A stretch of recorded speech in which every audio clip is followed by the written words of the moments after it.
Hello बच्चों, गणिताचा बादशाह यूट्यूब चॅनलवर तुमचं स्वागत आहे। तर मी विजय सर तुम्हाला इम्पॉर्टंट क्वेश्चन घेत आहे। Class 10th mathematics most important questions chapter 5 coordinate geometry. PYQ means previous year question. अतिशय महत्त्वाचे क्वेश्चन आहे। तर बघा, क्वेश्चन नंबर असा दिलेला आहे, question number 4 solve each 4 mark. 4 मार्कचा का क्वेश्चन आहे, इम्पॉर्टंट क्वेश्चन आहे। Find the coordinates of centroid of a triangle if points D -7,6 E 8,5 and E 2,-2 are the midpoints of the sides of that triangle। म्हणजे पहा, एक मी triangle draw केलाय ABC, त्याचे mid point घेतलेत आपण। Line AB चा mid point D, line CB चा mid point E आणि लाइन AC चा मिड पॉइंट F। तर ह्या ट्रायंगलचे मिड पॉइंट दिलेत आणि काय विचारलंय, त्याच्या सेंट्रॉइडचे कोऑर्डिनेट काढा। हा सेंट्रॉइड G ने दाखवू आपण, x, y। आता याचा सेंट्रॉइड काढायचा आहे। मग सेंट्रॉइड काढण्यासाठी आपल्याकडे सेंट्रॉइड फॉर्म्युला आहे। सोल्युशन। आता इथं काय करायचंय, समजा आपल्याला जर ट्रायंगलचे व्हर्टायसेस दिले असतील तर सेंट्रॉइड काढण्यासाठी फॉर्म्युला बघितलेला आहे आपण। पण ह्या साइडचे मिड पॉइंट दिले तर सेंट्रॉइड काढण्यासाठीचा फॉर्म्युला आपल्याला माहित नाही। मग नेमकं कसे काढायचे, आता आपल्याला समजा काय करूया, चला ABC ला नाव देत नाही मी, म्हणजे ABC चे कोऑर्डिनेट दाखवत नाही। जे ABC चे coordinate x1 y1 x2 y2 आणि x3 y3 ने दाखवायचे तेच मिड पॉइंटचे दाखवतो। कशामुळे दाखवतो तर बघा, ह्यालाच म्हणतो मी x1, y1, त्याच्यानंतर E लाच x2, y2 आणि F लाच x3, y3। आता जर असे ट्रायंगलचे मिड पॉइंट दिले आणि सेंट्रॉइडचे कोऑर्डिनेट काढा जर असं विचारलं तर काय करायचं, तोच फॉर्म्युला यूज करायचा जो की व्हर्टायसेस दिल्यानंतर यूज करतो। आपण ट्रायंगलचे व्हर्टायसेस दिले ABC, तर आपण सेंट्रॉइड फॉर्म्युला कोणता यूज करतो, G काढण्यासाठी x1 + x2 + x3 divided by 3, y1 + y2 + y3 divided by 3। तोच फॉर्म्युला इथे यूज करायचा, कारण की त्याच फॉर्म्युल्याने याचा G चे कोऑर्डिनेट येतात आणि मिड पॉइंट दिले तरी त्याच फॉर्म्युल्याने G चे कोऑर्डिनेट येतात। म्हणजे तेच फॉर्म्युला आपल्याला यूज करायचं, कन्फ्युजन व्हायचं नाही। मग बघा काय करूया आपण, सेंट्रॉइड G काढूया। मग G काढण्यासाठी आपल्याकडे फॉर्म्युला आहे G, काय फॉर्म्युला आहे, x1 इथं वाटलंच तर लिहितो centroid x1 + x2 + x3 divided by 3, y1 + y2 + y3 divided by 3 is equal to, आता x1 what is x1 -7 plus x2 काय दिला 2, x3 काय 2 divided by 3, y1 6 y2 -2 y3 -2 divided by 3। 2 + 2 4 मधनं 7 सबट्रॅक्ट केले तर 4 5 6 7 -3 डिवाइडेड बाय 3, आता इथे 6 -2 -4 divided by 3 3 cancel -1 6 मधनं 4 सबट्रॅक्ट केले 2/3। एक मिनट, कुछ तो भी मिस्टेक है। D -7,6 E 2, सॉरी, E चे कोऑर्डिनेट काय आहे 8,5 इथं आणि E चे कोऑर्डिनेट काय आहे 2, इथं। आता बघा -7 x2 काय इथं 8 आहे, त्याच्यानंतर हे बरोबर आहे का, बरोबर आहे। त्याच्यानंतर y1 6 आणि y2 काय आहे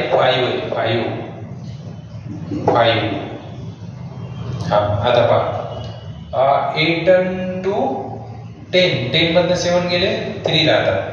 त्याच्यानंतर 6 आणि 5 11, 11 मधनं 2 सबट्रॅक्ट केले तर 9 राहतात, 9. आता हे 3 3 कॅन्सल, 1 राहिला आणि 3 3 9.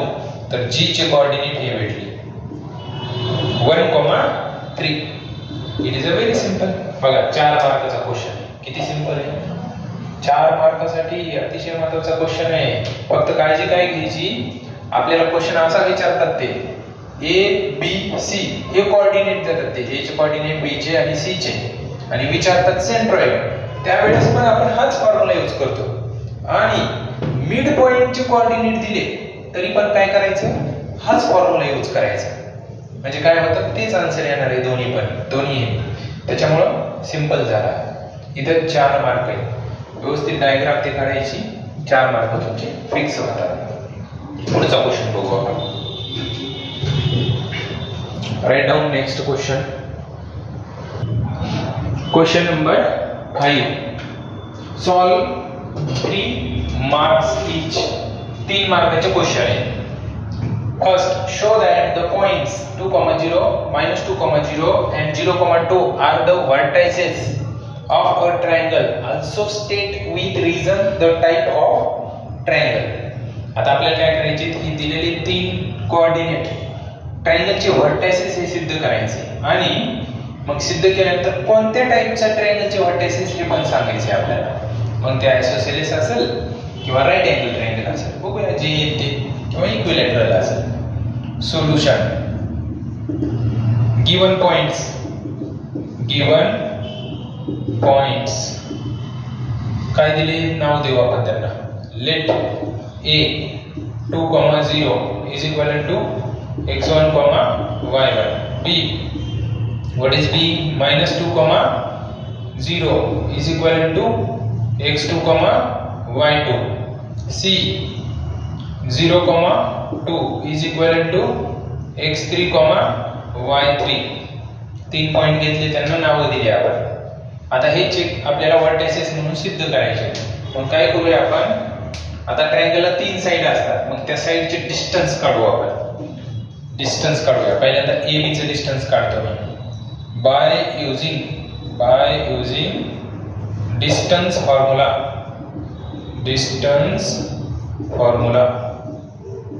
डिस्टन्स फॉर्म्युला यूज करू आपण. मग ए बी चं डिस्टन्स काढायचं असेल तर डिस्टन्स फॉर्म्युला काय असतो, x2 - x1 whole bracket square plus y2 - y1 whole bracket square under root. What is x2? x2 means -2 minus x1 2 whole bracket square plus y2 0 y1 0 square is equal to under root -2 -4 त्याचा square 0 - 0 0 square under root -4 square 16 0 चा square 0 ते नाही लिहिलं तरी चालतो 4 चा 16 चा square 4. तर ए बी डिस्टन्स काय भेटलं 4 भेटलं. त्याच्यानंतर आपण डिस्टन्स काढू आता BC चा. BC is equal to under root. मग BC डिस्टन्स काढायचा असेल तर फॉर्म्युला आहे x3 - x2 whole bracket square plus y3 - y2 whole bracket square is equal to square root x3 0 0 minus x2. आता x2 -2 मायनस मायनस प्लस होईल whole bracket square plus y3 काय 2 minus 0 y1 काय y2 काय 0 bracket square under root 0 plus 2 2 2 चा square 4 2 minus 0 2 2 चा square 4 is equal to 4 plus 4 8. 8 चे जर factor पाडले तर किती 4 into 2 आणि 4 चा स्क्वेअर रूट 2 आणि 2 चा स्क्वेअर रूट 2. याला 2 म्हणू आपण, याला 1 म्हणू. Then AB BC. आता AC फाइंड करू आपण. AC is equal to square root. मग AC फाइंड करायचं असेल तर x3 - x1 bracket square plus y3 minus y1 whole bracket square is equal to square root x3. What is x3? 0 minus x1 2 whole bracket square plus y3 2 minus y1 0 whole bracket square is equal to square root 0 minus 2 minus 2 minus 2 square plus 4 2 minus 0 2 2 square 4 4 plus 4 square root 8 आणि square root 8 ला कसं लिहितात 2 under root 2 हे इथे लिहिले square root 8 ला म्हणून मी direct लिहिले इथे 3. आता फ्रॉम 1 2 3 वरून सांगूया आपण बघा फ्रॉम 1 2 and 3. तर फ्रॉम 1 to 3 वरून काय सांगता येईल आपल्याला तर BC side BC is equal to side AC. मग एखाद्या ट्रायंगलच्या दोन साइड इक्वल असतील तर कोणता ट्रायंगल असतो तो आयसोसेलेस असतो. It is isosceles triangle. कोणता ट्रायंगल आहे तो आयसोसेलेस ट्रायंगल आहे. तसंच अजून चेक करू शकतो आपण जी मोठी साइड आहे AB आणि बाकीच्या साइड आहे तर पायथागोरसचा थेरम यूज करून बघूया आपण. पायथागोरस थेरम अप्लाय झाला तर राईट अँगल ट्रायंगल बी होऊ शकतो. मग बघा AB square is equal to BC square plus AC square equal येते का बघू. इक्वल आला तर राईट अँगल ट्रायंगल पण होईल. AB काय आहे 4 त्याचा स्क्वेअर BC काय आहे 2 under root 2 त्याचा स्क्वेअर आणि AC काय आहे 2 under root 2 त्याचा square. 4 square 16 2 square 4 root 2 2 plus 2 square 4 root 2 चा स्क्वेअर 2 16 इज इक्वल टू 4 दोन्ही 8 16 इज इक्वल टू 16. सॅटिस्फाय झालं म्हणजे पायथागोरस थेरम सॅटिस्फाय होते म्हणजे हे राईट अँगल ट्रायंगल पण आहे. It is right angle triangle. हा राईट अँगल ट्रायंगल पण होते. तर हा 3 मार्काचा क्वेश्चन आहे. अतिशय महत्त्वाचा क्वेश्चन आहे. नोट डाऊन करा किंवा स्क्रीनशॉट घ्या. Take a screenshot. Question number 2 5 मधला सेकंड बघा क्वेश्चन काय दिलाय. If point P divides the segment AB. एक AB सेगमेंट आहे. ओके सोल्यूशन काय AB सेगमेंट आहे AB जॉइनिंग द पॉइंट्स आणि हे जे कोऑर्डिनेट 2,1 B काय दिलाय -3,6 इन द रेशो आणि ही डिवाइड करते रेशो मध्ये कोणत्या 2:3 म्हणजे m:n. m ची व्हॅल्यू 2 आणि n ची 3 दिली. Then determine whether the point P lies in the line on the line. तर हा जो P पॉइंट आहे x, y हा त्याच लाइन वर आहे हे सिद्ध करायचं आहे आणि त्या लाइनचे हे इक्वेशन दिले ते. म्हणजे हे पॉइंट म्हणजे P पॉइंट ह्या लाइन वर आहे का नाही हे सिद्ध करा त्यांचं म्हणणं आहे. Weather the point lies on the line. बघूया बघा त्याच्यासाठी काय करूया P चे कोऑर्डिनेट काढूया. आता ह्या लाइनचे इक्वेशन दिले त्यांनी x - 5y + 15 = 0. मग मला सांगा हे पॉइंट ह्या लाइन वर असेल तर ह्या इक्वेशनने हे पॉइंट सॅटिस्फाय व्हायलाच पाहिजे.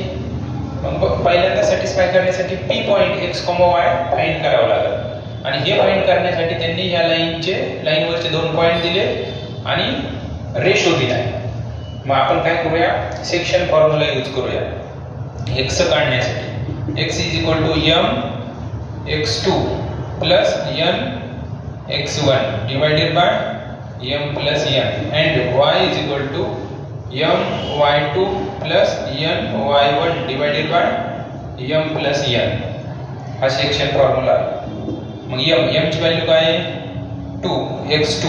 आता x2 कशाला म्हणायचं याला x1 y1 x2 y2 x2 काय आहे -3 + n n काय आहे 3 x1 2 divided by m plus n 2 plus 3 comma y is equal to m 2 y2 काय आहे 6 आहे प्लस n काय आहे 3 y1 1 divided by 2 plus 3 x is equal to 2 into minus 3 minus 6 3 into 2 6 2 plus 3 5 दोन्ही 6 इथे काही मिस्टेक झाली का m 2 आणि x2 काय आहे -3 बरोबर आहे n 3 आणि x1 2 करेक्ट आहे y is equal to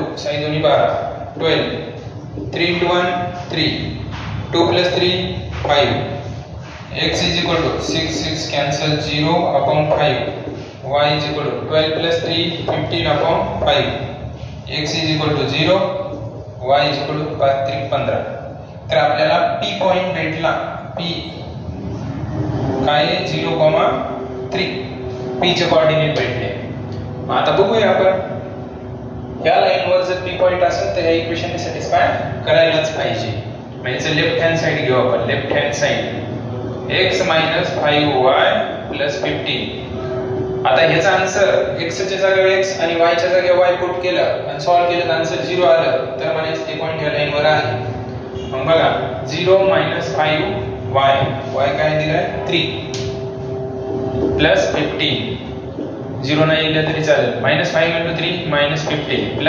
15 15 - 15 0 right hand side satisfy झालं मग काय म्हणणार हेन्स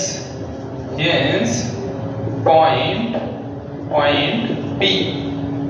P lies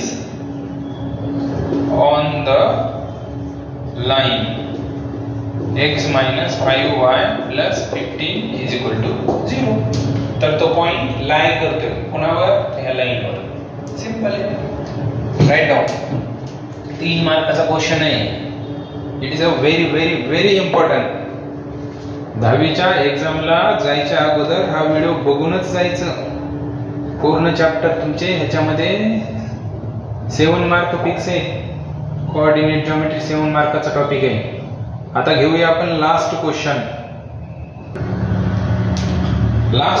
ह्या टॉपिकचा काय last question the line x - 6y + 11 = 0 bisect the segment joining the points आता पहा ही एक लाइन आहे आणि ह्या लाइन वरचे दोन पॉइंट दिले तर a नाव देऊ आपण 8, -1 आणि दुसरा पॉइंट देऊ आपण b 0, k आणि ह्या लाइनला एक लाइन बायसेक्ट करते ही लाइन आणि ह्या लाइनचे इक्वेशन दिले त्यांनी x - 6y + 11 = 0 बायसेक्ट करते म्हणजे हा मिड पॉइंट आहे mid point m x, y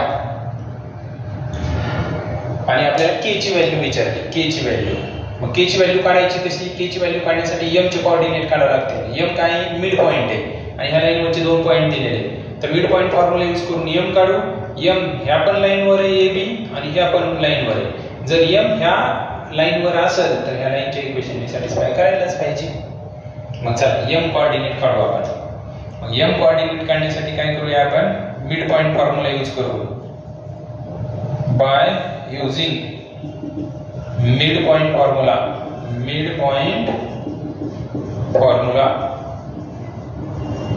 मग x काढण्यासाठी मिड पॉइंट फॉर्म्युला काय x1 + x2 divided by 2 and y is equal to y1 + y2 divided by 2 x is equal to x1 काय 8 आणि x2 काय 0 divided by 2 comma y is equal to y1 + y2 y1 - 1 है y2 k divided by 2 x is equal to 8 + 0 8 upon 2 y is equal to -1 plus k divided by 2 x is equal to 8 आणि y is equal to काय तर ह्यालाच लिहिताना k - 1 divided by 2 असं लिहितो क्रम बदललाय फक्त मी हा x भेटला हा y भेटला म्हणजे x, y भेटला मग काय करूया आता m या पॉइंट वर लाय करतोय त्यांनी सांगितले तर ह्या m ने हे इक्वेशन सॅटिस्फाय व्हायलाच पाहिजे मी ह्याच्यात पुट करतोय. x ची व्हॅल्यू काय आहे 4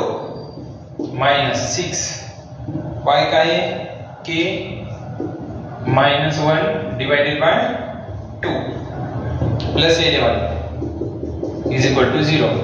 4 बेत्रिक 6 k -1 plus 11 is equal to 0. 4 plus 11 15 -3 into k -3k -3 into -1 plus 3 is equal to 0. 15 आणि 3 किती 18 -3k is equal to 0. 18 is equal to -3k right साइडला गेल्यावर प्लस 3k 18 हा 3 मल्टिप्लाय इकडे divide is equal to k किती 18 upon 3 3 सगळं 18 6 is equal to k. Therefore k ची value भेटली 6. It is a very simple. अशा पद्धतीने आपल्याला सॉल्व्ह करायचं होतं. तर राईट डाऊन लिहून घ्या किंवा स्क्रीनशॉट घ्या. तर विद्यार्थी मित्रांनो इथं आपण कोऑर्डिनेट जॉमेट्री कंप्लीट केला आहे. हे पूर्ण कोऑर्डिनेट जॉमेट्रीचे जर तुम्ही व्हिडिओ बघून एक्झामला गेले तर तुमचे किती 7 मार्क फिक्स आहेत. किती मार्काचा टॉपिक आहे 7 मार्क 7 मार्काचा टॉपिक आहे. फिक्स कन्फर्म म्हणजे कन्फर्म फुल गॅरंटी. तर असेच नवनवीन व्हिडिओ पाहण्यासाठी या चॅनलला लाईक करा, सबस्क्राईब करा, शेअर करा आणि अजून असे इम्पॉर्टंट क्वेश्चनचे व्हिडिओ अपलोड करायचे असेल तर खाली कमेंट मध्ये मला सांगा म्हणजे मी काय करीन अजून व्हिडिओ अपलोड करीन. थँक्यू.